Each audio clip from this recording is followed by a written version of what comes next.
Hello friends of analog photography and welcome to tonight's live stream.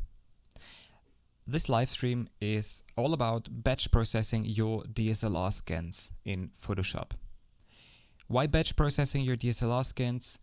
Well, simply because then you do not have to edit every picture one by hand, since this really is kind of annoying after some time and, well, after a certain amount of pictures. The idea comes from a question of one of my followers who asked me under one of my videos. I think it was the video about DSLR scanning, which is this one. He asked me if it was possible to do some, well, batch processing on actual DSLR scans rather than using a flatbed scanner and using software like, well, ViewScan or something else.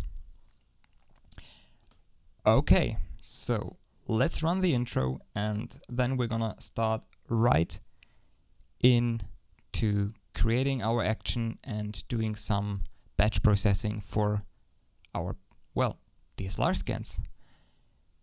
So I hope you're gonna enjoy it. See you in a minute.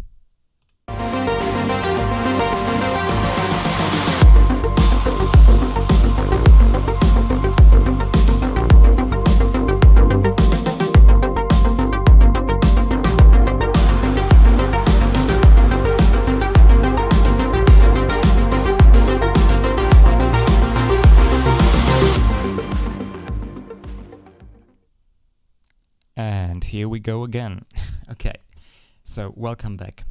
Well, actually, this is my second live stream tonight because I was, let's say, dumb enough to delete the video of my first live stream, and I definitely wanted to keep the video so other people could watch it later, since this maybe is some helpful content. And therefore I created nothing. Therefore I decided to go online tonight for a second time. So enjoy it, and I hope this time I'm not gonna delete my video after the stream. Besides that, if you have any questions during the streaming, simply put the question into the chat. If I see the question, I try to answer it if I'm, well, able to answer the question. Okay, what you see here on the screen are some actual negative scans. We have some color scans and some black and white scans. I'm going to show you how to create the action for the black and white scans first. Then I'm going to show you how to well, do the actual batch processing. And if the time then is enough, I'm maybe going to show you how to create a simple action for your color negative inversion, which you can then also use for batch processing. Okay, let's start right in. To create an action, the first thing I obviously have to do is load one of the pictures into Photoshop. Therefore, I'm simply gonna double click onto the picture. Well, I'm gonna use this one here of the birds. I say I wanna convert the image to my color space, which is Adobe RGB in my case, but you can use whatever color space you want or whatever color space you are used to work in. So there is no right or wrong. Simply use what you're used to use. That's quite funny. Okay, at least for me. Great. So as you might see, my Photoshop version is in German. I will translate everything for you into English, so you will be able to follow step by step, and yeah. And I'm gonna start with a small tip. If you're gonna create actions, make sure to rename every layer and not to create or to change the name of your background layer, or or to change the name of your background layer before you start out, since otherwise it could happen that if you give the action to a friend who has a Photoshop version which is in another language, that the action stops because of some errors. And this most of the time is due to the fact that actions save layer names, and layer names are always in your in the language that is set in your Photoshop version. So for me, the background layer is in German, it's called Hintergrund. And if I now select this layer, for example, inside of my action, then it can't find the layer in your Photoshop version, because in your Photoshop version it says background, and then it's searching for this name and so on and so forth. So to make it short, rename your layers, that's important. But since I'm not going to change this layer here at all, I'm not going to rename it. Okay, let's start right in. Sorry for the long story.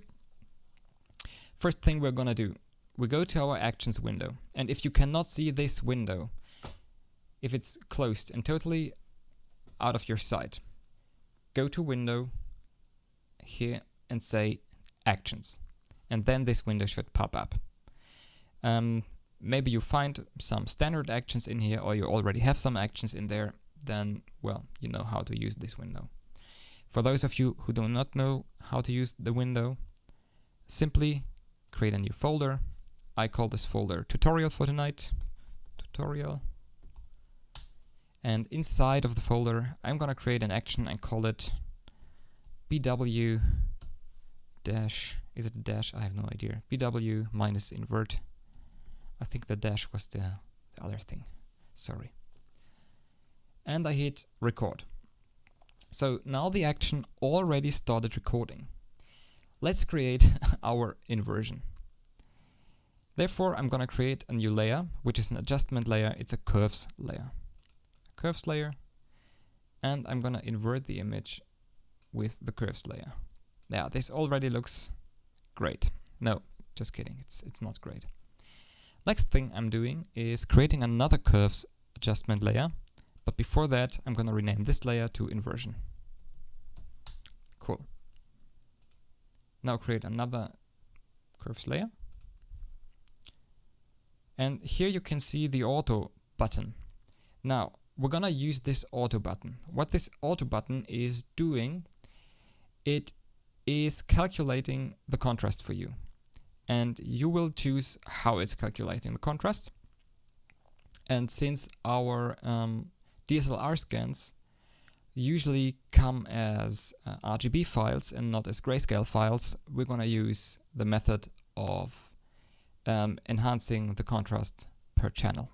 So hit Alt on your keyboard, that's important, hit Alt on your keyboard and then press the auto key, the auto button. Then this window pops up. Choose Enhance Contrast Channel-wise. And then set Snap Neutral Midtones. Great. Hit OK, close this window, and rename this layer to something like Contrast. Great. Well, since I'm a person who likes more contrasty images, I'm gonna create another curves layer. You don't have to do this, but you can do this. And I'm gonna bring down my contrast just a bit, like so. And I do not touch the highlights because you can blow out the highlights super easily. Yeah, I like that. I like if my blacks are nearly crushed. If you don't like it, well, don't create this layer. You don't need it, okay? You do not need this curves layer to follow the tutorial. Now rename this to Contrast Enhance. Okay. And the last thing I want to do is sharpening my image. So therefore I'm gonna zoom into my image. I create a new stamp layer. Therefore I hit Control, Alt, Shift and E. This was one time too much, sorry. And I call this layer Sharpen. Now I go to Filter, Other, High Pass. And I usually choose a radius of 3 when it comes to analog photographs. If you're using a DSLR camera for scanning your negatives, then you can go with lower values for sharpening. But when you're using a dedicated DSLR scanner, which are most of the time flatbed scanners, I recommend you to use higher amounts of a higher pixel amount, a higher pixel radius, because it could happen that you're going to introduce so-called scan lines. So you could see the lines that are produced by the scanner, because the scanner, the CCD sensor, is scanning your image line by line, and you could introduce these lines if you over sharpen the image or sharpen with a too small radius. Okay, so I'm gonna choose 3 pixels and change the blend mode from normal to overlay. And for me, that's sharp enough. Great. So that's it for our action. Let's stop recording. And now we're gonna check if the action works. Therefore, I'm gonna select all of the layers. So you select all of the layers by hitting your Shift key and, well, selecting the first one, hitting the Shift key, and then the lower one, and then simply delete them. Now we go up to our action, which says BW invert, and we're gonna run it just to see if it works or not. And the action works, great. So we're gonna closing down the actions window. We're gonna closing down this without saving, because we do not want to save it. And we're done for the first part.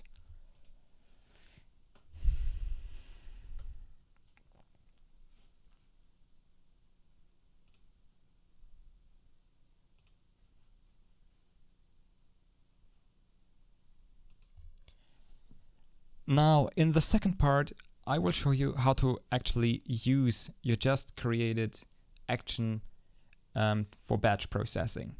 You can, well, there are some settings that will help you, and I'm going to show you what to keep in mind and how to work on it. So let's jump back in. Okay, here we are again.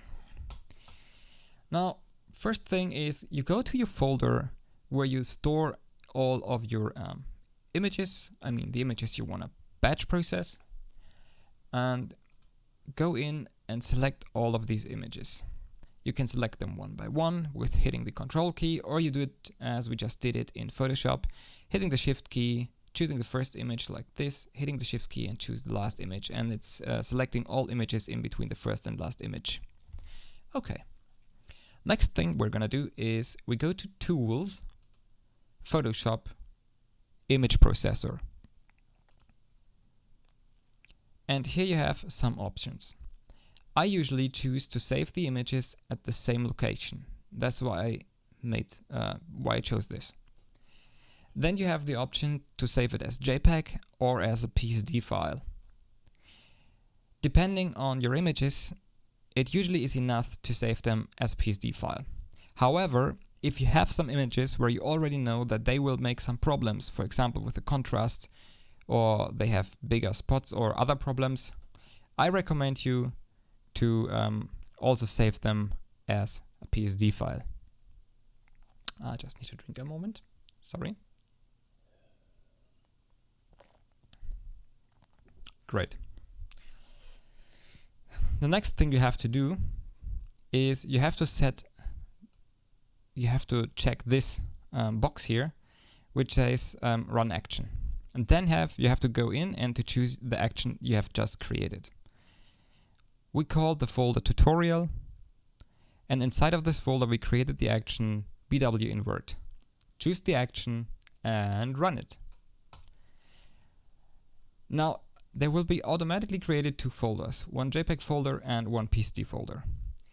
The PSD folder stores the original PSD files, and if there's some problem with any of the JPEGs, you can simply go into the PSD file to the corresponding PSD file from the JPEG, remove the problems, make the changes you want to make, and save it again, and then delete the PSD file to save some hard disk space.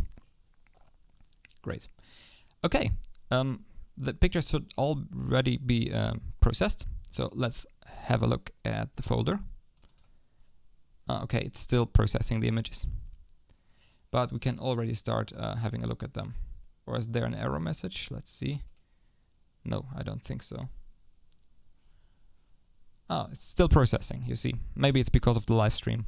Maybe the PC is a little bit slower, but no problem. Yeah, let's have a look at the pictures. And okay, here we already see one small problem, but it's just a small problem, and I'm gonna tell you what the problem is in a minute. Yeah, it really processed most of the pictures very brilliantly. I like the results. And some of the results aren't as beautiful, well, because the pictures aren't as beautiful. And here, for example, we have one small problem. I forgot to remove the black border from the negative. And the method we used, the automatic method, which is predicting the contrast in the image, has taken this part, which in this case here is pure white, into consideration, and therefore made a bit of a crappy contrast. So we now could go in and try to change it, make the sky a little bit darker or something like this, for example. So yeah, this is a familiar image. Okay, so why shouldn't we do this? Just so you see it works, you can go in, here's the PSD file, just open up the PSD file. I hope this wasn't a stupid idea because it's still processing the images, but okay. Yeah, and there's our contrast setting. What we could do now is, we could remove this layer. Okay, it's not a problem. We could remove it or we leave it. I decide now to leave it, but you could also remove it if you feel more, well, if you feel better then. But I leave it and I simply reset some of the settings. What I do first is I'm gonna crop the image. I'm gonna crop it, whatever, just crop it for a moment. Just to crop it somewhat. Okay. And now I double tap here. I hit Alt and Auto again. And here we go. Let's see if the contrast is better. Black and white contrast, no. Darks and lights, no. Nope. Okay, let's go with the channel contrast and say okay. Now we could go in here, bring down some of the highlights to darken down the sky because there were some clouds. And there we go. I like it way more. And that's the good thing when you say it should process JPEGs as well as PSDs. Okay, but we shouldn't waste too much time on this. I think you already understood what I want to tell you. Great, no, we don't save that. It's just for demonstration purpose. Great. Okay, and it nearly works exactly the same with color negatives. You could also use the same action because right at the moment these are not true black and white images. I just created the action to make it fast. Usually you should in the end turn the images into grayscale images or desaturate them. But the action was just created so you know how to create an action and you can play with it a little bit, okay?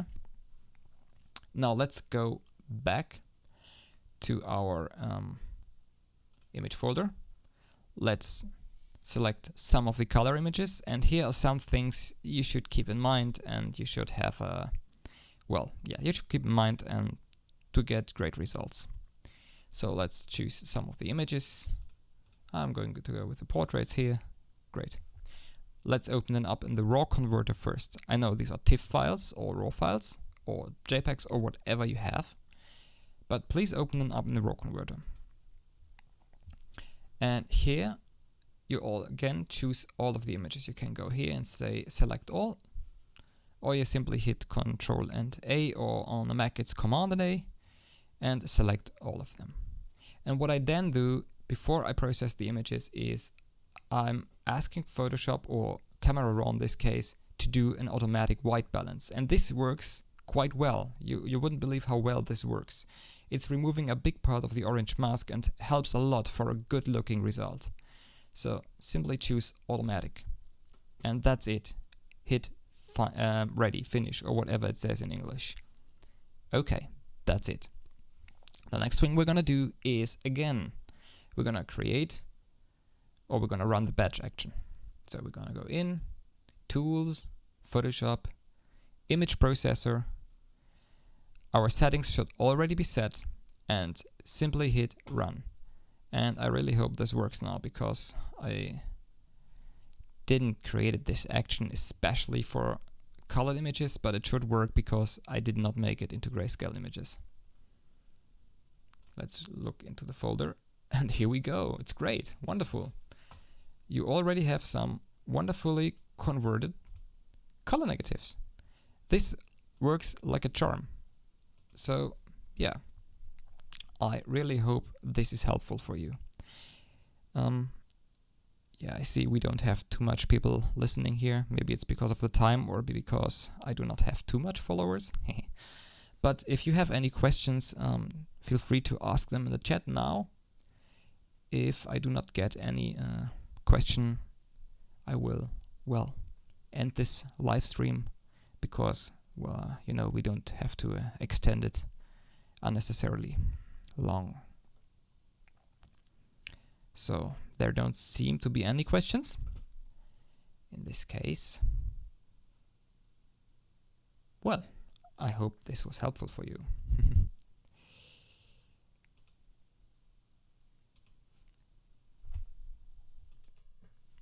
Okay, since there don't seem to come up any questions, I'm gonna end the live stream now. I hope this was helpful for you. And there's one thing I have to mention. I decided to put these actions that I just used. I have two dedicated actions. One is for black and white. It's a little bit better than the one we just built together, and a dedicated action for color pictures. I'm gonna put them onto my blog, and you will be able to download the action from there and to use it however you want. I hope this will help you. I'm gonna post a link to the action under the video within the next days. I first have to create a page with the download link and so on and so forth. And then you will be able to use the action. If you do not know my blog, you find it on the internet. Haha, where else could you find a blog? It's retro-pixel.com, and here you can find a lot of stuff, great stuff. For example, that's cool. I should show you what I'm doing here. Here we go. It's, as I just told you, retro-pixel.com. And there you can find all the cool things like charts and tables, like conversion charts and conversion tables, reviews about films, cameras, and other things. Okay, enough advertisement for tonight. So I want to say thank you for, well, joining my stream. Well, it's late here. I hope my English was somewhat okay. And yeah, thanks for tuning in, and have a good night, afternoon, day, whatever time it may be at your place. And I hope to see you soon with the next live stream or with the next video. Leave me some thumbs up, follow my channel, leave me some nice comments, or, well, do requests, because if there's a good request, as you just saw, I'm gonna answer the request. So have a nice time. Bye.